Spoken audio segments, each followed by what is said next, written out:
आज से 5 साल पहले एक चिंगारी जली, नए सपनों की, नए आइडियाज की। वो चिंगारी बदली एक जुनून में, और इस जुनून ने देश भर के एंटरप्रेन्योर्स को सपने देखना सिखाया।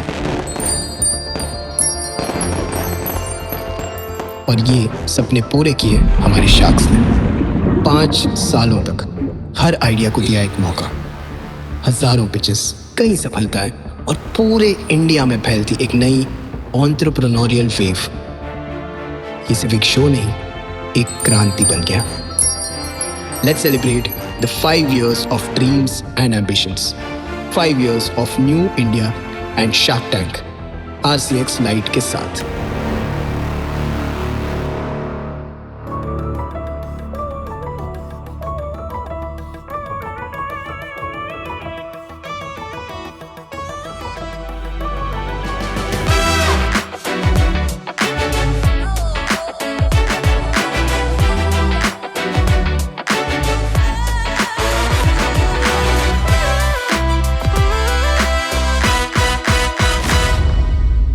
नमस्ते सार्क्स। नमस्ते। तो कैसा लगा RCX लाइट का कमाल? बहुत ही बढ़िया। मैं हूँ प्रिंस कुमार। मैं हूँ रविचंद्र शर्मा। और मैं हूँ रवि कुमार। हम बिहार के छपरा डिस्ट्रिक्ट से आपके लिए पिक्सल डॉट टेक्नोलॉजी लेके आए हैं। इसके थ्रू आप किसी भी बिल्डिंग को एक डिजिटल डिस्प्ले के रूप में कन्वर्ट कर सकते हैं। हमारा इमर्सिव शोज किसी भी जगह को एक एक्सपीरियंस बना देता है, और साथ ही आप किसी भी बिल्डिंग पे कोई भी टेक्स्ट, इमेज या एड भी रन कर सकते हो। इसे और बड़ा बनाने के लिए हमारी आस्क है 50 लाख फॉर 5% इक्विटी। तो शार्क्स, आइए मिलकर इंडिया को करते हैं लाइट अप RCX लाइट के साथ। Welcome to Shark Tank. Thank you. आप थोड़ा अपने बारे में बताएंगे, आप कैसे मिले एक दूसरे से? तो ये जर्नी स्टार्ट होती है मेरे बचपन से। दिवाली के समय में हम लोग लाइट्स लगाते हैं, तो लाइट्स का पैशन था, इस पर मैं वर्क करता था। मुझे और हायर स्टडी की जरूरत थी, तो मैं इंजीनियरिंग करने गया। कहाँ पे पढ़ रहे थे? पंजाब यूनिवर्सिटी चंडीगढ़। ओके। मैं वहाँ से इलेक्ट्रिकल एंड इलेक्ट्रॉनिक्स इंजीनियरिंग कर रहा था। उसी टाइम में इसका मैंने प्रोटोटाइप मॉडल डिजाइन किया और मैंने यूट्यूब पे डाला, तो पूरा वो वीडियो बूम कर गया। 2 से 3 दिन में लगभग 10 लाख से व्यूज चला गया, जिसके वजह से मैं बहुत सारे कॉल्स आ रहे, ऐसे लाइट्स के लिए रिक्वायरमेंट आने लगे। ये क्या वीडियो था, देख सकते हैं क्या? बिल्कुल, वीडियो प्ले कर सकते हैं इसको। बिल्डिंग पर था कि आपने खाली मॉक किया? बिल्डिंग है। साइज क्या था इसका? ये बिल्डिंग 2 फ्लोर की है। अच्छा। मेरे पड़ोसी का घर है। पड़ोसी का घर है? क्योंकि मेरा बिल्डिंग छोटा है ना। Very nice. पिछली बार ऐसा हमने बुर्ज खलीफा में देखा था, आज हम पड़ोसियों के घर पे बनाने लगे। बिल्कुल सही। वाह। और ये तूने कॉलेज में बना दिया? हाँ, मेरे फादर एक इलेक्ट्रिशियन थे कि इलेक्ट्रॉनिक कंपोनेंट्स का मुझे बेसिक आइडिया बचपन से ही क्लियर था। मैं साइंस एग्जीबिशन प्रोजेक्ट्स वगैरह में पार्टिसिपेट करता था। मैं 2013-14 में नेशनल एग्जीबिशन में टॉपर भी रहा हूँ। जब कॉलेज में था तो मैं हमेशा बुर्ज खलीफा को देखते रहता था, कैसी टेक्नोलॉजी कैसे वर्क करती है। तो उस वक्त AI का एंटर हो चुका था। मैं उस पर सर्च करके उसका लर्निंग करने लगा। फिर तो जब कोविड लगा, तो जब मैं घर पे गया था, कोई काम नहीं था, मुझे टाइम मिल गया अच्छे से इस पर काम करने के लिए। तो मुझे स्पॉन्सरशिप आया था 7,000 का। मैंने कुछ इक्विपमेंट्स वगैरह खरीदा और उस पर काम किया। काम करने के बाद मैंने यूट्यूब पे वीडियो ऐसे ही डाल दिया। अच्छा काम किया तूने, वो उम्र के लिए, और इतने पैसे थे तेरे पास, बहुत अच्छा किया। लेकिन इतना क्या पसंद आया कि ये वायरल हो गया? इंडिया में ना दिवालियों पे ट्रेडिशनल लाइट्स होती है, और ये लोगों को लगा ये दिवाली कौन सी लाइट आई है जिस पे ग्राफिक्स रन कर रहे हैं, कुछ फोटोज आ रहे हैं, क्रैकर्स आ रहे हैं। और ये कॉमन नहीं है, इंडिया में दिखने को नहीं मिलती है। कुछ बड़े बड़े कैंडल लाइटिंग वगैरह हैं जो कि परमानेंट सोल्यूशन देते हैं, लेकिन बहुत कम है। आप इंडिया में बॉम्बे में भी देखेंगे इधर, तो कोई बिल्डिंग्स पे ऐसा ग्राफिक्स नहीं देखने को मिलेगा। वो एयर इंडिया बिल्डिंग पे 2-4 बिल्डिंग पे दिखते हैं। तो मुझे लगा कि ये कहीं ना कहीं मार्केट गैप है। जब इस पे कॉल्स आने लगे तो मेरे माइंड में इधर सेमेस्टर वाइवा ये चल रहा था, और इधर ये कॉल्स जो आ रहे थे, धंधा कि जस्ट ये मैं ड्रॉप आउट किया वहाँ से और कंपनी को कॉलेज स्टार्ट से किया। ड्रॉप आउट किया आप? हाँ, 3rd ईयर में, जस्ट इस कंपनी को स्टार्ट करने के लिए। और फिर आप कैसे मिले? ये मेरे भांजे हैं, हाँ। और ये मेरे चाइल्डहुड फ्रेंड है। एक्चुअली जब मैं 10th क्लास में था तो इन्होंने अपनी कंपनी स्टार्ट करी। तब मैं प्रोग्रामिंग वगैरह करता था, मैं वेबसाइट्स बनाता था। तो मैंने इन्हें कहा कि इसके लिए एक वेबसाइट बनाते हैं। मैंने वेबसाइट बनाई, देन धीरे धीरे मैं ग्राफिक डिजाइनिंग किया मैंने। देन उसके बाद अब मैंने इस कंट्रोलर को कंट्रोल करने का सॉफ्टवेयर भी बनाया। सो इसी तरह मेरी इन्वॉल्वमेंट जब बढ़ गई कंपनी में, तो इन्होंने मुझे को फाउंडर का डेजिग्नेशन दिया। आप कितने साल के? 19। वंडरफुल। और अभी तूने भी ड्रॉप आउट कर लिया? नो, मैं अभी दिल्ली टेक्नोलॉजिकल यूनिवर्सिटी से 3rd year computer science. Very well nice. Done, well done. और रवि कुमार, आपकी स्टोरी? मैं UPSC प्रिपरेशन कर रहा था अपनी। तो जो आइडिया इन्होंने दिया, हम लोग ऐसा बिजनेस स्टार्ट करते हैं, तो मैंने भी ठीक करा और घर में डिसीजन दिया, so that we come to this point. और कितने साल के हैं आप दोनों? 26. 26। जब से आपने शुरू किया है, this is just a hobby project या फिर आप अभी कहीं कमर्शियली इसको कहीं यूज भी कर रहे हैं? रवि ने बोला इसको अगर हम लोग गवर्नमेंट में लेके चले जाए तो फिर तो और मजा आ जाएगा। तो फिर मैंने रेलवे में जाकर डीआरएम ऑफिस में पिच मारा, तो उन्होंने बोला ठीक है बट इसके लिए कुछ पैसा वैसा नहीं मिलेंगे। तो मैंने फ्रेंड्स एंड फैमिली से 1.5 लाख रुपए खुद से लेकर अरेंज कर मैंने प्रोजेक्ट को इंस्टॉल किया और वो इतना प्रोजेक्ट हाईलाइट रहा, पूरे लखनऊ में टॉप किया और रेलवे डीआरएम ऑफिस को अवार्ड मिला बेस्ट लाइटिंग का। वाओ। 2 से 3 महीने बाद मुझे दूसरे डीआरएम रेलवे जोन से 6 लाख का प्रोजेक्ट ऑर्डर मिल गया डायरेक्ट कि मुझे आपके 4-5 बिल्डिंग्स के डेकोरेटर है 26 जनवरी के लिए। मेन टर्निंग जो पॉइंट है ना, ये 2023 से स्टार्ट होता है जब रवि फुल टाइम आ गए थे और ये जस्ट स्क्रॉल कर रहे थे कि टेंडर्स इंडिया में कितने निकल रहे हैं। तीनों ने देखा आरबीआई के हेडक्वार्टर का टेंडर निकला है। Very good. बिल्डिंग की हाइट थी 370 फीट की, 28 फ्लोर की बिल्डिंग। रवि ने बोला ये कर लोगे क्या इतनी बड़ी बिल्डिंग? मैंने बोला हाँ कर लेंगे, चलो चलते हैं। फर्स्ट टाइम हम लोग फ्लाइट पे उड़े और सीधे मुंबई में हम लोग पहुंच गए। ऐसे रैंडम निकल रहे बिल्डिंग, बिल्डिंग तो इतनी बड़ी है। हाँ, इतनी बड़ी बिल्डिंग है। ये आपने किया है? बिल्कुल हमारे ये प्रोजेक्ट है। अमेजिंग यार, अमेजिंग। Very very nice. पैसे मिले थे उसके? टेंडर 5 लाख का ही निकला था करीब, लेकिन ये इसमें जो लागत लगा था वो हमारे 40 से 45 लाख का लग गया। क्या बात कर रहा है? रवि ने अपने भाई से, रब बताओ कैसे हमने पैसा अपने आया? भैया से कलेक्ट किया कुछ पैसा, उन्होंने एक अपने पर्सनल लोन लेकर हमें पैसा दिया था इसमें इन्वेस्ट करने के लिए। फिर इन्होंने कुछ पैसा कलेक्ट किया और हम लोगों ने मिलकर फंड डाला इसमें। जब ये प्रोजेक्ट सक्सेसफुली रन कर गया तो खुद गवर्नर सर उन्हें खुद बुला कर अप्रिशिएट किया इस काम के लिए हमें। उनके साथ फोटोग्राफ्स हुआ। तो उस टाइम आपने बताया नहीं कि 4 लाख रुपए आपने दिए, लेकिन मेरे खर्चे तो 40 लाख हो गए। हाँ, तो उन्होंने बोला कि आप लोग क्यों कर रहे हो, इतने छोटे अमाउंट के लिए इतना बड़ा रिस्क क्यों ले रहे हो? तो मैंने बोला सर मुझे लग रहा है कि अगर ये बिल्डिंग रन कर गया पूरे इंडिया में, इसके बाद हम लोग इसको मतलब कहीं भी रन कर देंगे। तो ये हमारे यहाँ से चैलेंज प्रोजेक्ट था, तो मैं चैलेंज को साबित करना चाहता था। Lovely, well done, amazing guys. इसका हार्डवेयर और सॉफ्टवेयर, ये दोनों चीजें समझा दीजिए एक बार। ये एलईडी स्ट्रिप्स जो आती है, जो हम बिल्डिंग्स पे लगाते हैं, वो इंडिविजुअली एड्रेसेबल होती है। यानी जस्ट लाइक अ स्क्रीन, हम उसका एक एक बल्ब, उसका एक एक कलर हम चेंज कर सकते हैं। Okay. तो ये सारी एलईडीज कनेक्ट होती है हमारे एक मेन कंट्रोलर से, और उस कंट्रोलर को हम कंट्रोल करते हैं वाया, उसमें मेमोरी कार्ड भी यूज कर सकते हैं या उसको हम लाइव लैपटॉप से कंट्रोल करते हैं। तो फिर ये लाइट्स तो रीयूजेबल होती होंगी? हाँ। तो आपने कहा जैसे यहाँ पे 45 लाख रुपए लगे, बट वो जो भी आपने लाइट्स ली होंगी वो आगे किसी प्रोजेक्ट पे यूज हुई होंगी फिर? बिल्कुल। अभी तो भी आपने यूज पैसे कर रहे खोए हैं। नहीं उसमें टेक्निकली? अभी तक उससे हम लोग लगभग 37-38 लाख का जनरेट कर दिया है। Oh wow. एंड अभी वो हमारे यूज में है। मान ली 20 फ्लोर की बिल्डिंग है, इसके लिए जो लाइट लगती होंगी उसकी क्या कॉस्ट होती होगी आपके लिए? हम लोग जो चार्ज करते हैं उसका 4x होता है। लाइक हम लोग 20 रुपये स्क्वायर फीट चार्ज करते हैं। परचेजिंग कॉस्ट हमारा लगभग 80-90 रुपीज पड़ता है। 1 टाइम परचेज करने के बाद 30 टाइम्स हम लोग मार्केट में रन कर सकते हैं। अगर 2 दिन लगानी है उसे लाइट, हाँ, फिर तो भी सेकेंड डेज का ना 50% ही चार्ज होता है वल्ली। ये आप लोग जैसे रेंटल सर्विस की तरह काम करते हो? हाँ। जी हाँ। तो बुर्ज खलीफा पर जो लगा हुआ है वो लेजर शो लगता नहीं है मेरे को, नहीं, ये पिक्सल डॉट टेक्नोलॉजी है। बट इसका बहुत ज्यादा सोफिस्टिकेटेड वर्जन है। शायद वो बहुत पास में लगाते हैं नहीं उसको। सर, वो डिस्टेंस की वजह से पास में दिखता है सर। अच्छा, आई सी। आप अपने नंबर्स के बारे में कुछ बता सकते हैं? आपने अभी तक कितना रेवेन्यू किया है? 2021 में हम लोग ज्यादा बिजनेस नहीं किया, हम लोग सिर्फ प्रोडक्ट पे काम करते, तो उस साल सेल 0 था। 22-23 में कितना किया आपने? हम लोग लगभग 19 लाख के आसपास रेवेन्यू 19 लाख। और उसमें प्रॉफिट का कुछ? प्रॉफिट 12-13% था। 23-24 का नंबर बताइए। लगभग 26 लाख का रेवेन्यू किए थे।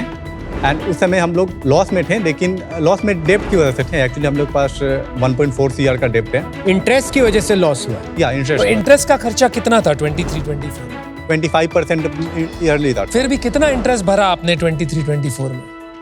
वो नंबर ये नहीं, चलिए कोई नहीं। 24-25 का नंबर क्या है? इंडिस ईयर हम लोग 66 लाख के रेवेन्यू कर चुके हैं। भाई तो एक बात तो क्लियर है, आपका बिजनेस हर साल डबल हो रहा है। इस साल का लॉस वॉस का कुछ आइडिया है? लास्ट ईयर हम लोग 18% पॉजिटिव थे। ओके। इस साल अप्रॉक्स 24-25% हम लोग पॉजिटिव रहेंगे। ये EBITDA है या PBT है या पैट है? नेट प्रॉफिट आफ्टर टैक्स तो इसमें इंटरेस्ट कॉस्ट काट दिया आपने, कट के। तो आपका मार्जिन कितना है फिर? मार्जिन ही मार्जिन है। माल तो खरीदा हुआ है आपका ऑलरेडी। आप पैसे क्यों उठाना चाहते हो यार? इतना अच्छा खासा बिजनेस है, 3 लोगों आपने बनाया है बिना कोई बैकिंग के। हम लोग हमेशा एसेट परचेज नहीं कर सकते, क्योंकि एसेट परचेज करके रखने के लिए गोडाउन्स और ये सब तो होगा ही, लेकिन इतने कैपिटल कहाँ से आएगा? मेरा सजेशन यही रहेगा कि यार this is not a business जहाँ पे आपको हम जैसे लोगों को इलाके इक्विटी डाइल्यूट करनी चाहिए। 5 रियल एस्टेट बिल्डर्स को पकड़ो यार, आप उनके पास जाओ, बोलो boss I will rent this from you for 1 year, ठीक है, बट आपको इतना कैपिटल लगाना है, हम बिजनेस लाएंगे, हम प्रोग्रामिंग करेंगे, आपका लोगो लगाएंगे फ्री में 1 महीने के लिए, जिससे कस्टमर है। सो यू नो बहुत सारे दूसरे आइडियाज हैं जिससे आप आगे बढ़ सकते हो, and for that reason I am out, but you know all the very best to you. Thank you. आपकी प्रॉब्लम फंडिंग है ही नहीं, आपके पास ऑलरेडी 10-12 बिल्डिंग को लाइट अप करने का माल है। हाँ, तो एक दिन का कितना रेवेन्यू आना चाहिए? कम से कम 15 से 20 लाख तो मिनिमम। एक दिन का? हाँ, एक दिन का 10 बिल्डिंग का? हाँ, अगर सब लाइव हो जाए तो। होना नहीं चाहिए, वो तो बहुत ज्यादा हो गया, 1 लाख पर बिल्कुल, बिल्डिंग। बिल्कुल। नहीं, कुछ गलत कह रहे हो। नहीं सर, उतना है। आपको 50,000 रुपया मिलेगा आपके आंकड़ों के हिसाब से, आप आंकड़ों में कमजोर हो, ठीक है। 10 बिल्डिंग मतलब 5 लाख रुपए, ठीक है। सर इससे ज्यादा, क्योंकि इसका अच्छा ठीक है, चल लाख रुपया पकड़ ले। 10 लाख रुपया दिन का, ठीक है, तेरे नंबर के साथ जाते हैं तो महीने का 3 करोड़, मतलब साल का मैक्सिमम कैपेसिटी यूटिलाइजेशन 30 करोड़ हो गया।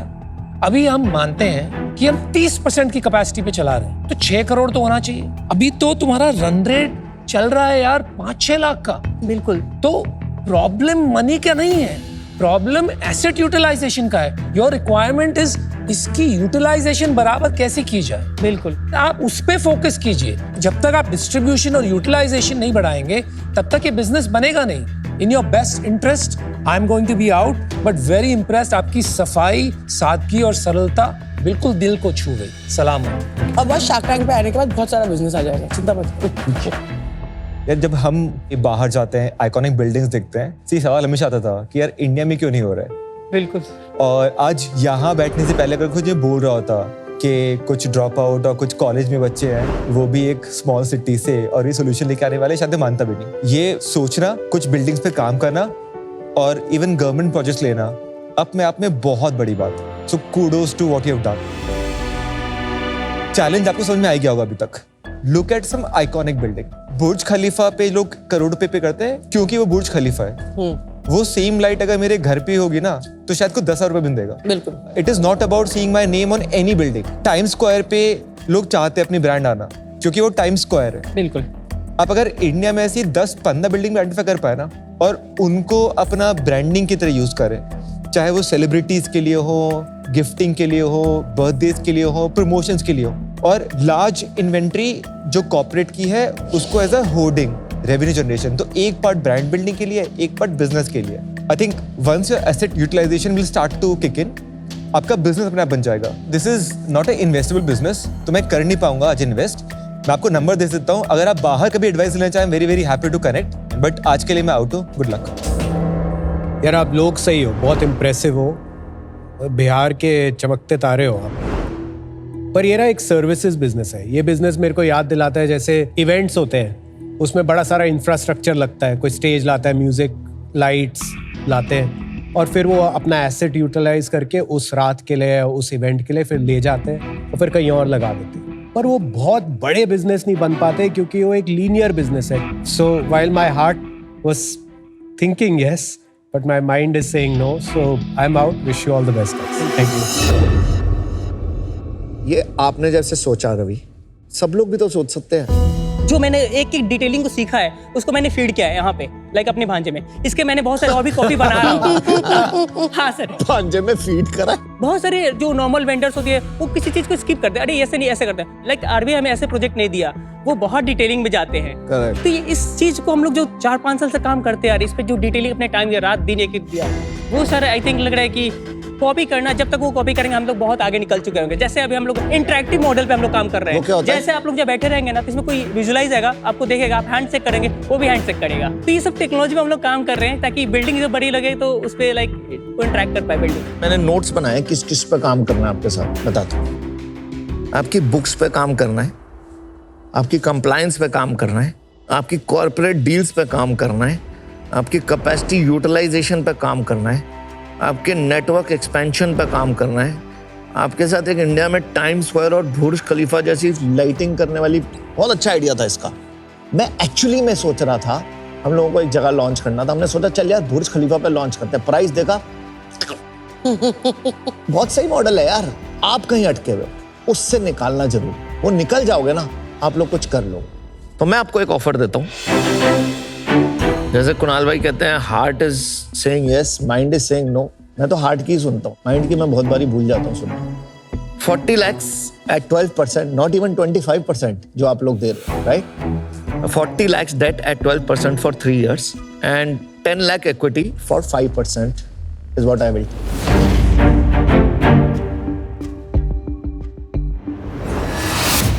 ठीक है, डन? या deal okay. Let's do it. Congratulations guys, so happy for you. अगर तू छोड़ के गया ना पढ़ाई करने के बाद, अगर तू नौकरी करने गया कहीं, तुझे बोला मामा जी को छोड़ा ना तूने भांजे, उधर देख। Congratulations. Thank you everyone. Good luck. Good luck. दोस्तों इस हफ्ते शार्क टैंक इंडिया ना किसी स्टॉक के चार्ट जैसा था, कभी मंदी, कभी तेजी, कभी क्रेजी। ऐसे हलचल में इतना सारा ड्रामा ट्रैक करना बहुत ही मुश्किल है, लेकिन अडोबी यूजर्स के लिए नहीं है। अडोबी एक्रोबैट के साथ हमने बनाया है ये क्लीन स्टाइलिश वीकली स्नैपशॉट। हर डिटेल एकदम समराइज्ड है, ऑर्गेनाइज्ड है और सॉर्टेड है। आप भी अपने सारे डॉक्यूमेंट्स ऐसे ही स्मार्ट, सेफ और कन्वीनियंट बना सकते हैं।